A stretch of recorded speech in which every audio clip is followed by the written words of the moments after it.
ఈరోజు లంచ్ ఏంటో చూద్దాం రండి. నేను కొబ్బరి పచ్చడి చేద్దామని కొబ్బరి, టమాటా, పచ్చిమిరపకాయలు తీసి పెట్టుకున్నాను. కానీ కొబ్బరి పచ్చడి చేయలేదు.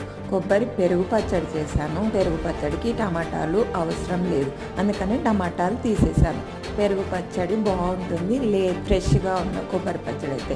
ఇంకా నేను ఈరోజు కాలీఫ్లవర్ వెరైటీగా చేద్దాము 65గా అని అనుకున్నాను. ఎల్లిపాయలు ఏం లేకుండా పచ్చిమిరపకాయలు, కరివేపాకు కొంచెం బాయిల్ చేసి క్రిస్పీగా చేద్దామనుకుంటే కూర వేరేలాగా అయిపోయింది. మొత్తం మెత్తగా లజ్జ అయిపోయింది. దేనికి ఏంటి అని అంటే ఫుల్ లెంత్ బ్లాగ్లో డీటెయిల్గా చెప్తాను రేపటి బ్లాగ్లో.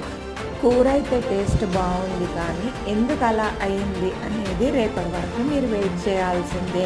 ఇంకా నా లంచ్ అయితే కంప్లీట్ అయింది.